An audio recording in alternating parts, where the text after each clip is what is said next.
Hey everyone, last video में मैंने CSC के बारे में बताया था कि 2025 में सीएससी क्यों लेना चाहिए, but at the same time कोई दूसरा ब्रांच कम डिमांड या छोटा नहीं होता है, ये आपको मैंने बताया था।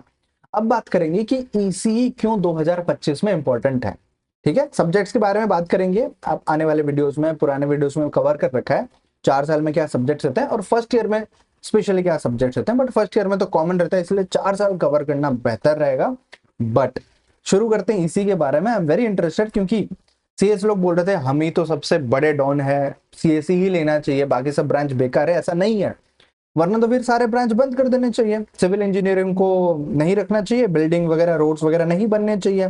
आप सोचो, मैं बता रहा हूँ ना कि आपके पास फरारी है, बट रोड एक गांव वाला है, एक गड्ढा वाला रोड है, कैसे चलाओगे? कोई फायदा नहीं है ना। तो चला लो, रख लो अपने घर पे, फोटो खिंचा लो फरारी के साथ।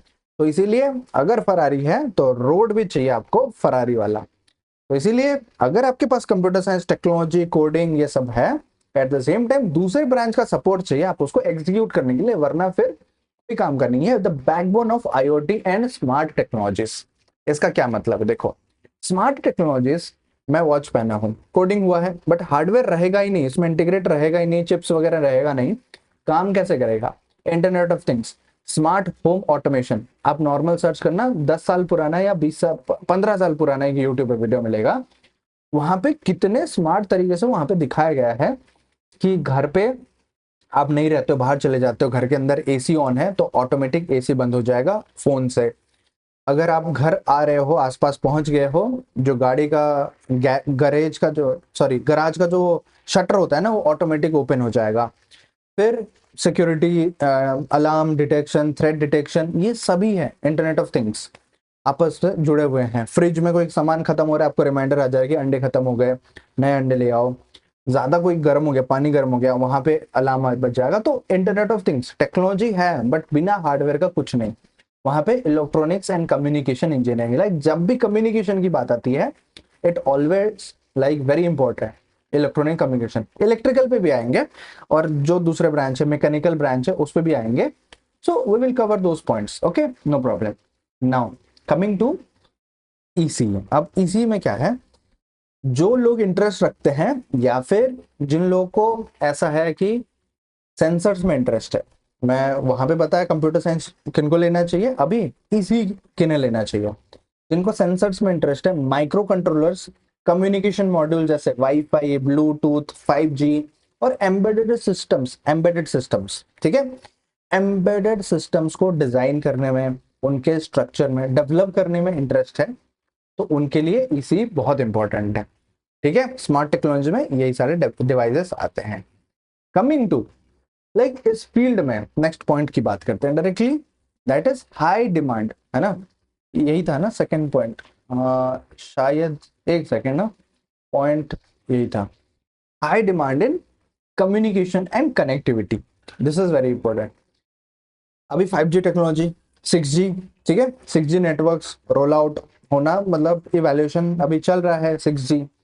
तो ईसी इंजीनियर्स का बहुत ज्यादा डिमांड है इस रोल में। जनरली क्या होता है, कोई भी कुछ भी ब्रांच ले लेता है और अल्टीमेटली शिफ्ट हो जाता है कंप्यूटर साइंस में, बट जिन लोगों को कोर में इंटरेस्ट है, उस फील्ड के कोर कंपनी में जाना वो चाहते हैं, वो जाएंगे, तो बहुत डिमांड है उस फील्ड में। शुरू में पैकेज कम मिल सकता है, जो आपका सीटीसी है, cost to company lakhs per annum, जो पैकेज है वो शुरू में कम मिल सकता है, बट बहुत सारे ऐसे भी कंपनी से बहुत ज्यादा भी देते हैं हमको पैसा। तो आपको देखना चाहिए कि क्या आपको कोर में जाना है या आईटी में जाना है। बट हाँ, ईसी इंजीनियर्स का सैटेलाइट कम्युनिकेशन में, फिर फाइबर ऑप्टिक्स और एडवांस्ड वायरलेस टेक्नोलॉजीज जैसे डिफेंस हो गया, स्पेस एक्सप्लोरेशन हो गया, वहां पे यूज होता है। अभी आप सोचो, S-400 हमारा है इंडिया में अभी, मतलब हमने खरीदा है। S-400 में कितना टेक्नोलॉजी यूज किया गया होगा ताकि वो इतने दूर दूर तक कनेक्टिविटी देख के, सारा कैलकुलेशन करके वो अटैक कर पा रहा है। S-400 मिसाइल्स, है ना, देखा था अभी आपने इंडिया पाकिस्तान टाइम के वॉर में। सो तो इसमें अगर डिटेल में इन डेप्थ आप जाना चाहते हो तो बहुत ज्यादा स्कोप भी है आपके लिए अवेलेबल। नाउ इसमें क्या क्या कर सकते हैं जो स्पेशलिस्ट बनेंगे? Communication protocols, network security, data transmission systems, ये सारे डेवलप भी कर सकते हैं और ऑप्टिमाइज भी कर सकते हैं कि जो अभी एग्जिस्टिंग है उसको और बेहतर कैसे बनाएंगे। Correct. Now core to embedded systems and VLSI designs. अब वीएलएसआई डिजाइंस के बारे में बहुत लोगों को नहीं पता होगा। That is very large scale integration. Okay, very large scale integration मतलब यहाँ पे ऐसे डिजाइन इंजीनियर्स होते हैं जो कि AI accelerators, high performance computing और एफिशिएंट मोबाइल डिवाइसेस में काम करते हैं। तो डेफिनेटली इसका डिमांड बढ़ने वाला है। स्मार्टफोन टेक्नोलॉजीज और मेडिकल इक्विपमेंट्स में बहुत ज्यादा यूज होता है। हर दिन आपको पता होगा कि कितने सारे पेशेंट्स हॉस्पिटल विजिट करते हैं, और जितने ट्रीट होते थे आज से 5-10 साल पहले, आज के डेट में बहुत ज्यादा ट्रीट हो पा रहे हैं। डायग्नोसिस अच्छा हो गया है, बहुत ज्यादा medical high power efficient equipments लगाए जा रहे हैं, बनाए जा रहे हैं। तो ये पर डे बहुत ज्यादा हमें आउटपुट भी दे रहा है। तो इसका मतलब क्या है कि कोई एक ईसी इंजीनियर है, उधर कंप्यूटर साइंस इंजीनियर है, उधर इलेक्ट्रिकल इंजीनियर है, साथ में बैठ के प्रॉब्लम को सॉल्व कर रहे हैं। तो हर एक इंजीनियर का अपने आप में बहुत बड़ा रोल है। तो never never never under estimate any branch. I am telling you, never under estimate any branch.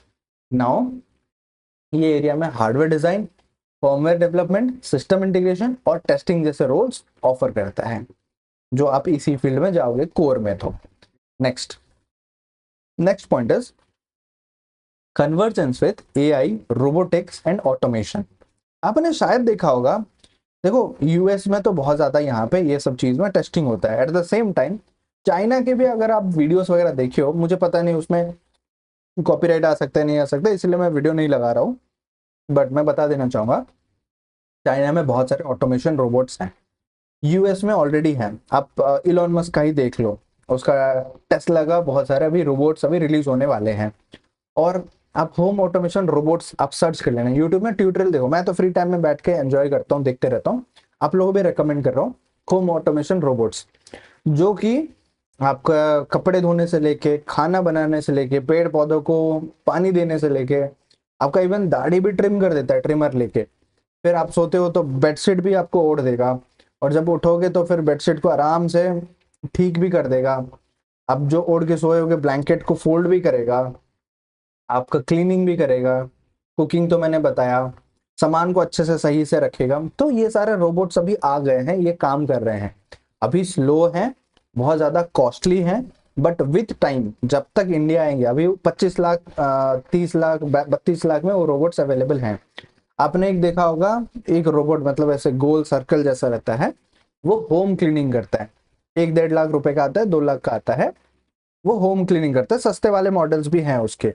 वो पहले मैपिंग कर लेगा कि नीचे कौन कौन सा सामान अभी गिरा हुआ है, कौन सा उठाना है या कौन सा साफ करना है। पहले झाड़ू कर लो, यानी कि जितने भी धूल है उसको साफ कर लो, फिर पानी से पोछा लगा देगा, रूम क्लीनिंग, और आराम से आके खुद को चार्ज पे भी लगा देगा। सोचो कितना एडवांस हो रहा है एआई, रोबोटिक्स और ये सारे ऑटोमेशंस। लाइफ ही इजी हो जाएगा हमारा अल्टीमेटली, और इसके लिए चाहिए मल्टीपल इंजीनियर्स। तो इसी इंजीनियर का बहुत डिमांड है।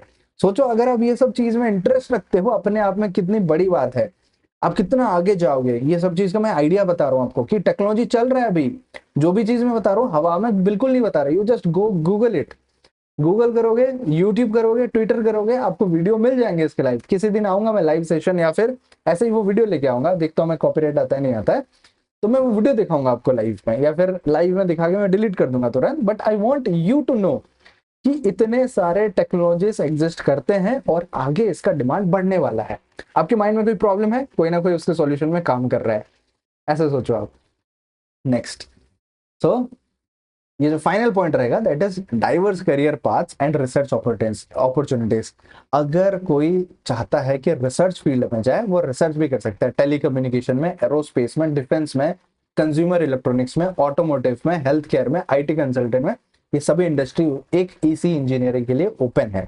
तो ईसी इंजीनियर का भी बहुत ज्यादा रोल है। ईसी ईसी का नाम देखो, कोई ईसी बोलता है electronics and communication engineering, etc भी बोलते हैं electronics and telecommunication engineering, same है, ऑलमोस्ट सेम है। मतलब वही सीएसआईटी जैसे बोलते हैं ना, वैसे ही ईसी ईटीसी सेम है। तो ये फील्ड में आपको रिसर्च डेवलपमेंट, आप पीएचडी वगैरह भी कर सकते हो, टेस्ट इंजीनियर, आप design engineer, hardware design engineer, network engineer, embedded systems engineer, और research scientist, quantum computing, bio electronics, ये सभी में आप जा सकते हो। तो इससे हमें ये पता चला कि बहुत सारे अपॉर्चुनिटीज हैं, आप सभी के लिए अवेलेबल है। आपको क्या करना है, इंटरेस्ट है तो इस फील्ड में कोर में एंटर करना है और काम सीखते जाना है। सीखोगे तभी धीरे धीरे बनाओगे। That's the ultimate goal and purpose. Okay, video अच्छा लगा तो जल्दी से वीडियो को लाइक कर लो, चैनल में पहली बार आए हो चैनल को सब्सक्राइब कर लो। मिलते हैं अगले वीडियो में, तब तक keep learning, keep exploring and keep smiling. Thank you so much.